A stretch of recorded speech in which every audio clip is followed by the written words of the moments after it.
Yeah, I think a lot of authors, somebody puts a traditional deal in front of them and they just sign it. They don't look at the terms, they don't care what the terms are. They're in their mind, they want their book to be in a bookstore and this is how it's going to happen. And they don't realize what kind of rights they're giving up, kind of control they're giving up. And if you're looking at this from a career standpoint, you need to look at all of those things. What if writing a book is not just a way to transform the lives of many people, but also a way to create financial freedom and leave a legacy? Wouldn't you want to find out just how to do that? Well, that's what this show is all about. Hi, I'm Hennika Watkis, Porter, speaker, coach, author of Podcast Power, and the host of the Entrepreneurial You podcast, inviting you to listen to the Authorpreneur Secrets podcast, brought to you by C. Ruth Taylor, best-selling indie author and the Caribbean's most trusted voice on entrepreneurship. Tune in for inspiration, information, and innovation to write and win with books. Get ready to dominate entrepreneurship. It's episode 172 of the Authorpreneur Secrets podcast. And do we have a treat for you or what? Today, we are going to be sharing an interview that we did with an author extraordinaire, J.D. Barker. He's an American New York Times and international best-selling author who has co-authored several books with the legendary James Patterson, who was the first to sell 1 million ebooks. JD has delved into screenwriting. He's had books turned into movies. He is just doing an amazing job. Can we say hashtag goals? And he's hybrid. He's done both in the publishing thing and the trad thing. And I learned so much from the interview, and I know it will be a treat for you. So stay tuned.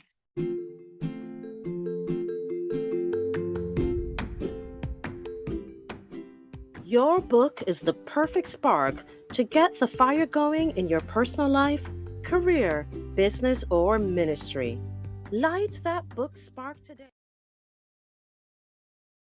All right, before we get into the interview with J.D. Barker, I want to talk about what's happening in terms of my entrepreneurship ventures and give you an update on my doctoral journey. So, my dissertation proposal was accepted, and now it's time to do the actual research.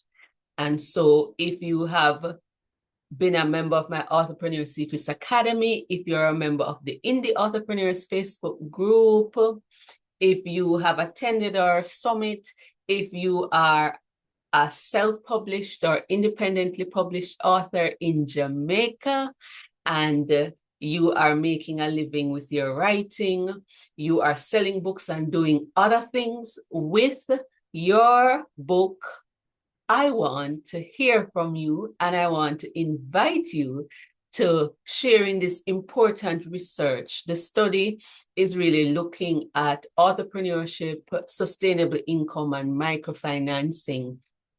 And so the results will be significant as we try to come up with different models that can help independent authors in our region to succeed in self-publishing.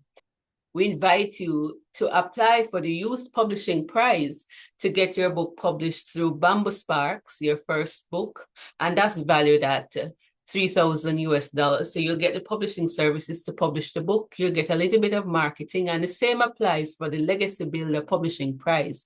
The Legacy Builder Publishing Prize is 50 and over, and the Youth Publishing Prize is between 18 to 25.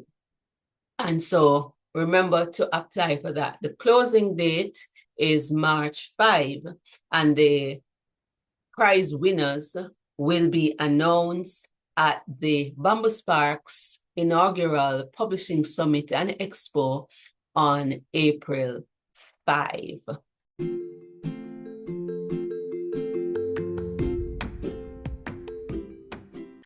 Today I have with me J.D. Barker, a New York Times bestselling author and an international bestselling author whose works can be described as suspense thrillers, often incorporating elements of horror, crime, mystery, science fiction, and the supernatural. James Patterson describes J.D. Barker as a one-of-a-kind writer. And he says, don't miss anything J.D. writes. And if you're wondering what the J and the D stand for, it's Jonathan Dylan Barker. And we're happy to have him on the Authorpreneur Secrets podcast. Today, he's going to explore some of the topics he normally speaks on, which has to do with the future of hybrid publishing, from books to business success, which our audience will be most interested in, and how an author can build a brand that stands out in a crowded market. And so without further ado, let's welcome J.D. Barker to the podcast. Well, thanks for having me. I appreciate it. It looks very warm where you are. I'm in New England and like wind is howling and we've got 13 inches of snow on the way. So I feel I need to hop on a plane and head down to the Caribbean. Sounds good. I'm from Jamaica. So you visited Jamaica. Anything about Jamaica that stood out? I've never actually been to Jamaica. I've got a bunch of friends that are from Jamaica. I'm waiting for my publisher to say, "Hey, you need to visit Jamaica." Um, it's one of those places. It's on my bucket list. I just haven't made it over there yet. I was born in Illinois, outside of Chicago, but when I was 13, my dad moved us to Florida. He was a contractor and just couldn't take the winters anymore. And I love it. And especially this time of year when it's freezing cold up here, it looks very enticing down there. Can you tell us a little bit more about your author journey and just how you have found that over the years? Yes, I've had a crazy path to publication. I've been writing pretty much my entire life. My parents encouraged it as a hobby, but they always added the caveat, it's a great way, way to relax, but you can't make a living as an author. You've got to get a real job. So I followed through on that. I went to, finished up high school. I went to college. I got multiple degrees. I've got one in business, another one in finance, another one in IT. Got halfway through a psychology degree. While I was in school, I worked for BMD Distribution, which is a division of RCA Records. And I was essentially a glorified babysitter in South Florida. So when they had a big recording artist come into town, I'd have to pick them up at the airport, get them to their concert, get them to the radio stations for their interviews, get them to their hotel, and then back on the airplane when it was time to go. And I was doing that while I was in college, and college is expensive. And I realized I've got some very famous people in the car with me. So I started to interview them, and I sold those interviews to magazines like Tiger Beat and Teen People and 17 Magazine. And I basically used that to offset the cost of college. And that turned into a little bit of a side hustle. When you work for newspapers and magazines, you quickly realize everybody's got a novel at some stage of development in a desk drawer somewhere. It's 400,000 words long. They've been working on it for the last 10 years. It's almost done, but it needs a little something. And I kind of became the guy that they would give those to. At first, it was just to check grammar and punctuation, but then I started offering developmental situations and basically helping them tailor the book. So after I finished up school, all of this turned into a side job as what I called a book doctor, and a ghostwriter. I basically helped other people fine tune their novels and get ready for publication and sell them to agents and sell them to publishers. So I did that for about 23 years. I ended up in the corporate world. I was a chief compliance officer at a brokerage firm. That was my last real job. But I would come home at night and I would work on these projects. And over those 20 some years, I had 6 different books that hit the New York Times bestseller list that I had written that all had other people's names on the cover, which gets very old after a while.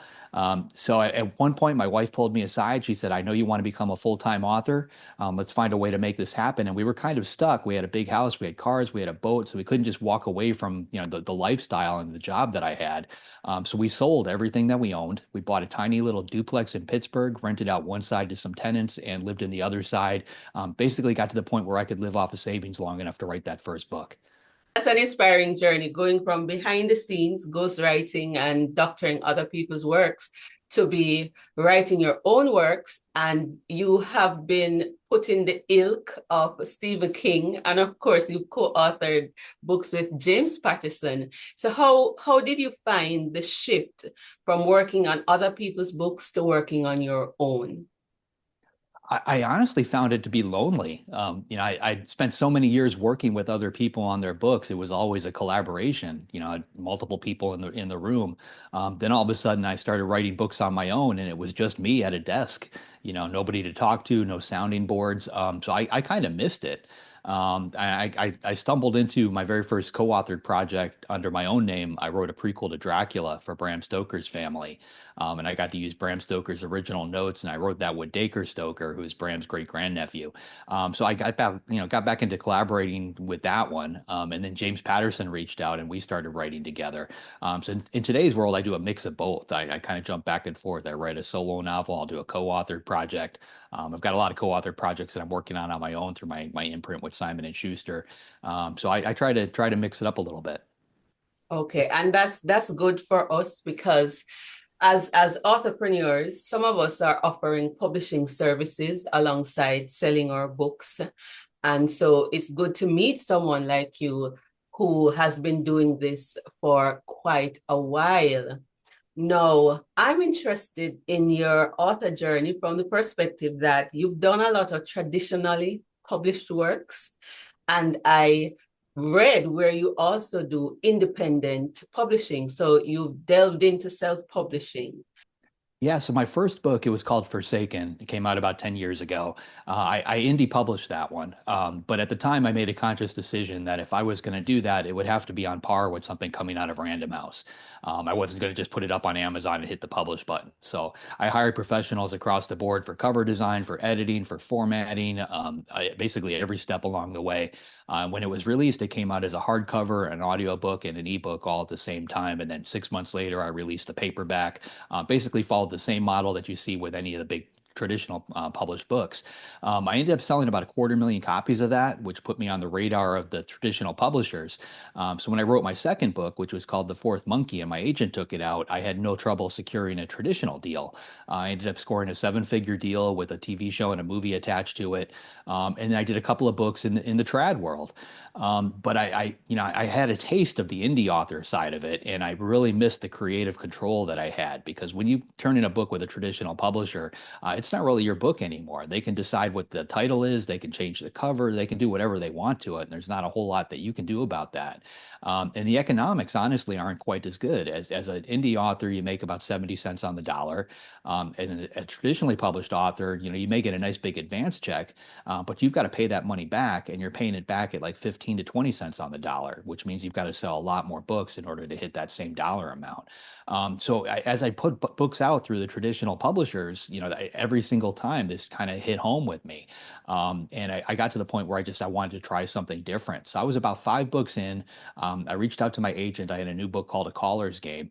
And I told her, okay, with this one, I'm going to retain English rights for myself. I'm going to publish those through my own indie press. And you can go ahead and sell all the foreign territories like you typically do.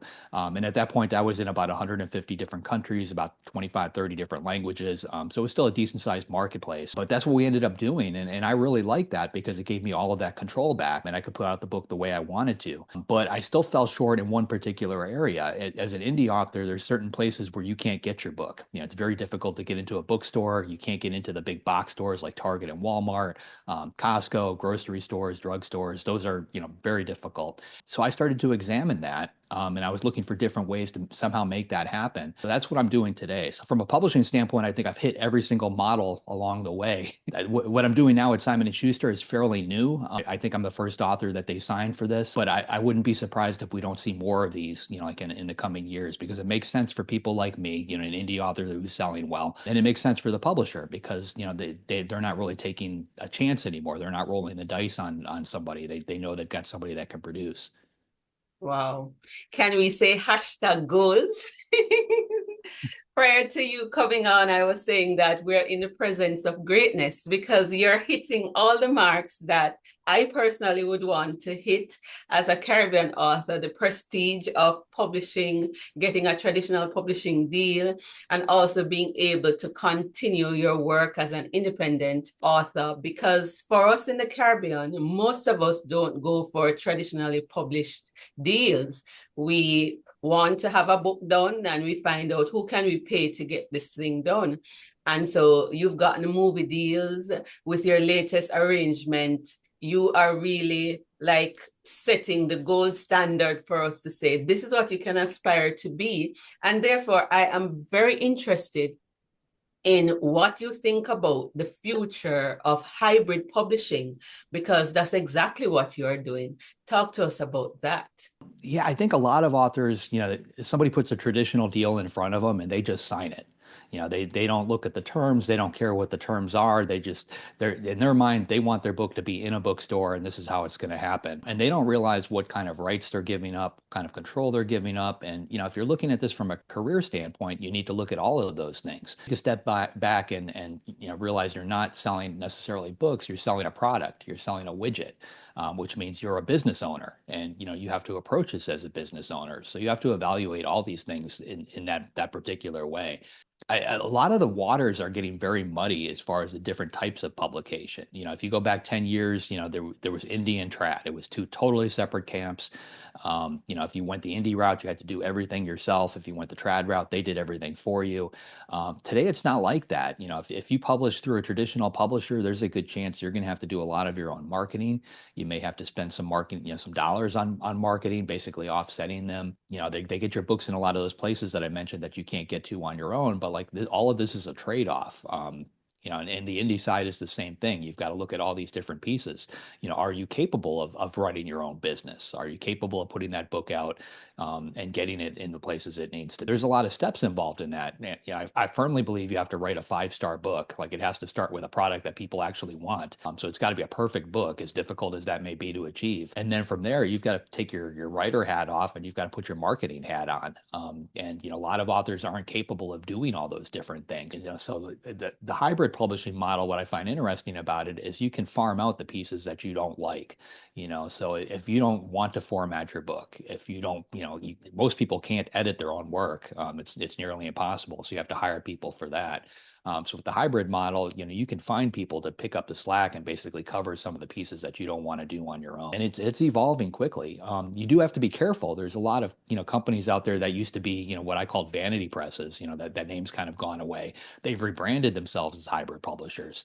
So you've got to be very careful of who you're working with. Just examine it very closely. Look at what it's going to cost you. Are they charging you, per service? Are they taking a percentage of the sales? Look at all of that very closely. And weigh the economics and make sure you're making the right decision. So it sounds like we're in an era where we can get the best of both worlds. But the average author, it is said, if you don't have a large following or you're not famous, sells between 300 and 1,000 copies of their books in the book's lifetime. How do we get beyond that to attain greater success as authors? What do we need to do to become more successful, especially as an indie author? Well, I think you have to look at your own skill set. I've got plenty of friends that started off as authors. They wanted to write that book and they learned all the different steps to get their book out there. The book didn't sell. It may not have been written well. Maybe it was written great. It really doesn't matter, but it didn't sell. But that, somewhere along the lines, they may have realized, hey, but I'm really good at this. I'm very good at Facebook ads. I'm very good at Amazon ads. I'm great at formatting. And they've doubled down on that. So they're bringing in clients and they're focusing on that particular task. So I think that's a worthwhile thing. What you really need to look at, though, is if you're trying to succeed as an author, we all start in the same place. Like I had 0 people on my mailing list 10 years ago. Like I've built that over time. I look very closely at branding. Like here's a copy, I don't know if we're on video, but here's a copy of my latest book. If you look at it, like my name is very large up at the top. That particular version of my name is trademarked. The image behind it is something that I actually own. Like I paid the company to create this. Now, what that actually means is, I'm in 150 different countries. So every time another publisher wants to use this image, I license it to them, which means that that's a revenue source. If they want to put my name on the cover, put my name on the cover of a book I wrote, they still have to pay me to use my name if they use the trademark version. And I've got this trademarked in a number of different fonts. All of those things are revenue sources to me. But the fact that my name as big on this book is, that was a conscious decision. Most publishers, if you're traditionally published, you walk into a bookstore and you look at those titles, the author name is very small. The title of the book is very big because their entire focus is on selling that one particular book. It's not about the longevity of the author. They don't necessarily care whether you sell the next 5 books. They only care about that one. So, if you're approaching this as a business owner, you have to decide, what is best for me, not necessarily what is best for them. And you need to go with that. I had mentioned my mailing list, it started at 0. It's much bigger than that now. But I've spent a lot of time curating that list. At one point I was told that my average reader is women 45 and over, which was great. But then I started looking at all these other demographics. Well, how do I get younger readers? So I wrote a young adult book and, basically reached out to that particular group. I sell primarily thriller, but in order to expand that, I incorporate elements of sometimes sci-fi, sometimes horror, other elements. And every single time I do that, I reach out to new groups, new segments of readers. It's almost like being a literary Pied Piper. You start grabbing readers from all these different places and bringing them in. And those mailing lists, these other things, they start to grow exponentially. I also tend to think very outside the box when it comes to marketing my books. Every time a book is coming out, I look at what everybody else is doing to sell their books, and then I try to come up with something that nobody is doing. To give you another example, that this book that's coming out in May, it's called Something I Keep Upstairs. It's about a haunted house. The house that it's based on is actually real. It's on a tiny little island off the coast of New England, right where I live. I can actually see it if I go out to our beach. So as part of the promotion for this book, we're giving away an overnight stay to one person in a haunted house. So on publication date, we're going to draw the name of one person. They're going to get to pick 3 of their friends, and we're going to take them to this haunted house. You can only get to it by boat. So we're going to drop them off at the haunted house and leave them there for 24 hours. Now that cost me, if I had to guess, maybe $4,000 to $5,000 to actually pay for. But the word of mouth that it's creating is, it's huge because on social media, everybody's talking about this. Would you stay in a haunted house? I'd stay in a haunted house. I wouldn't do that. I'll do it. I'll do it if you do it. But, the point is people are talking about it. So I can pay for Facebook ads to sell that book, which I'll still do, but it won't, from an exponential sales standpoint, the word of mouth is what really drives sales. And every time somebody talks about it, they're clicking on a link to either a story about it, they're going back to my website, they're either pre-ordering the book, they're signing up for my mailing list, they're doing all these things that they wouldn't have done before. So I try to come up with something unique like that to draw in brand new readers. Okay, so you're saying the secret sauce, therefore, is in the marketing and finding the right readers. And this is what it takes to begin to see greater book sales and success on your author journey. You write in a genre that most of my listeners don't write in. This year, I really started interviewing romance authors and more persons on the fiction side. I really specialize in nonfiction, memoirs, self-help, that kind of thing. But you've been in the industry a long time. Any success tips for moving the needle in this genre, or are they the same kinds of things or principles that you have to apply? I honestly think you can approach it the same way. I don't think the genre really matters that much. I think you need to look at what other people in that genre are doing and try to come up with something that's going to make you stand out. When I published my first novel, there were 700,000 books that came out that year, and that was 2014. Last year, we were over 2 million. This year is probably going to be worse. And with AI coming out, and who knows where that number is going to actually be. But, your book is one. So if your book is one of 2 million, what are you going to do to make people discover it, in that giant, sea of other books? You need something that's going to make you stand out. And I don't think the genre that you're writing in matters that much, but I would look at what is working for other people in your genre. So if you're writing a romance, look at the top selling romance authors, figure out what it is they're doing. Right now, there's a huge focus on TikTok. That may change. There's a good chance TikTok's going to go away here in the States, but right now it's driving a large portion of book sales. All right, so some of the strategies remain the same.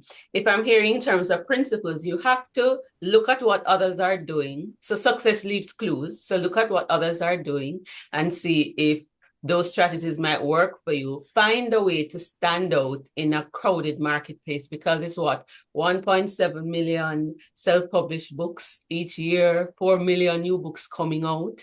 And so you really have to do something creative along with perhaps the ads and the other things that you're doing to make your book stand out. But I wonder, is co-authoring another way to make your book stand out or to cause your name as an author to stand out? I know you've co-authored with the incredible James Patterson. Do you think your partnership with him is partially responsible for some of your success? Yeah, absolutely. Yeah, I worked with him for a couple different reasons. One of them was I knew it was going to bring in a lot of exposure. So every time him and I have a book come out, we've got one coming out in March called The Writer.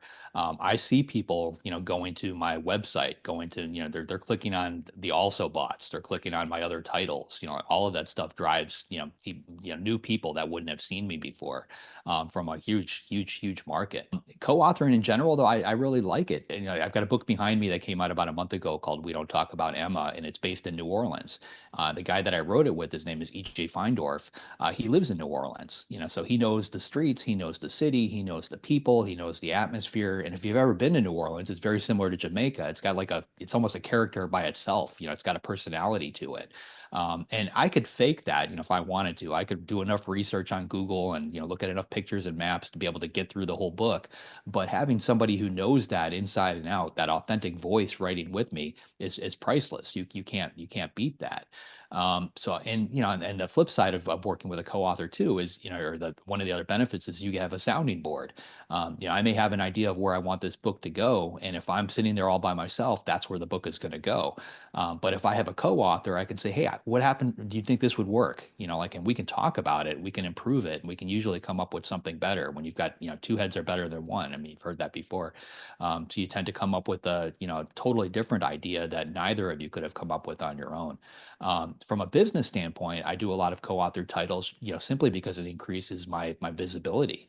I write about 2 to 3 books on my own per year, but over the next year, I've got 12 books coming out, and a lot of those are co-authored titles, which just keeps my name constantly in front of the reader base, which, from a marketing standpoint, you need to have what they call a certain number of touches. People who have never heard of you before, they need to see your name a certain amount of times before it really gets ingrained in their mind to the point where they're going to hit that buy button. So the more times you can get in front of them, the more, that happens. So all of it helps to raise your boat and raise your profile over time. All right, so I'm glad you mentioned that. So by co-authoring with others, it can raise your visibility, introduce you to new audiences.